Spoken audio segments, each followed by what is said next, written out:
Assalamualaikum warahmatullahi wabarakatuh. Halo sahabat desa semua, kita berjumpa lagi dalam channel Desa Center dengan materi bagian pertama penyaluran dana desa sesuai dengan PMK nomor 201/PMK 07 tahun 2022, di mana penyaluran dana desa dibagi menjadi 3 tahap, yaitu penyaluran dana desa 40% tahap pertama dengan ketentuan dan syarat sebagai berikut. Yang pertama adalah adanya peraturan desa mengenai APBDes desa. Yang kedua, surat kuasa pemindah bukuan dana desa yang dilampiri daftar rekening desa. Yang ketiga, yaitu adanya surat pengantar. Dan yang keempat adalah daftar rincian desa hasil cetakan OMSPAM. Dan penyaluran dana desa 40% tahap kedua antara lain syaratnya adalah laporan realisasi penyerapan dan capaian keluaran tahun anggaran 2022. Yang kedua, laporan realisasi penyerapan tahap 1 dan BLT desa minimal 50% dan capaian keluaran minimal 35%. Dan yang ketiga adalah surat pengantar. Dan yang terakhir, yang keempat adalah daftar rincian desa hasil cetakan OMSPAM.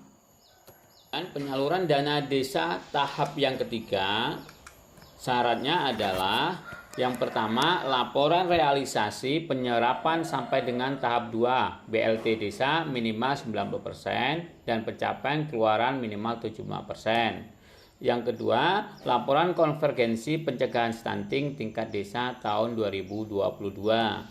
Selanjutnya, surat pengantar. Dan yang terakhir, daftar rincian hasil cetakan OMSPAM. Periode dokumen persyaratan pencairan tahap 1 yaitu 40% tahap pertama paling cepat Januari dan paling lambat 23 Juni 2023. Yang 2, 40% tahap yang kedua paling cepat Maret dan paling lambat 24 Agustus 2023. Yang ketiga, 20% tahap 3 paling cepat Juni dan paling lambat mengikuti ketentuan langkah-langkah akhir tahun 2023. Jadi sudah kami jelaskan penyaluran dana reguler, yaitu besaran penyalurannya di sini bisa kita lihat 40% tahap pertama, 40% tahap kedua, dan 20% tahap ketiga. Kemudian gimana pengaturannya? Di situ nilai salur sama dengan 40% kali alokasi dana desa non BLT dikurangi kebutuhan BLT desa 1 tahun.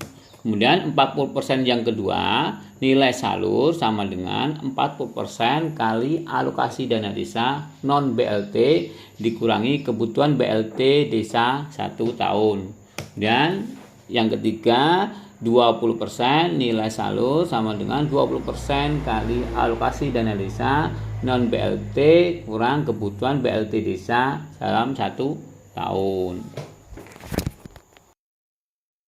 Di dalam penyaluran dana desa yang reguler bisa kita lihat besaran salurannya 40% pertama, 40% kedua, dan 20% yang ketiga. Untuk 40% yang pertama, nilai salur sama dengan 40% kali alokasi dana desa non BLT dikurangi kebutuhan BLT desa 1 tahun.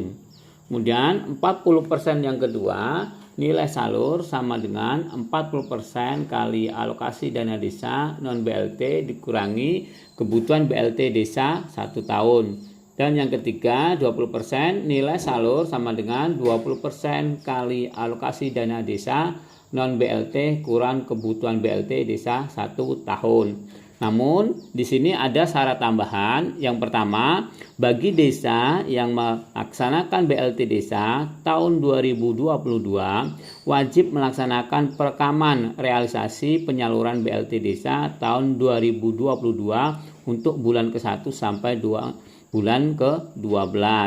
Yang kedua, bagi desa yang tidak menerima penyaluran BLT desa tahun 2022 selama 12 bulan dilakukan perekaman realisasi jumlah KPM bulan ke-1 sampai dengan bulan yang disalurkan.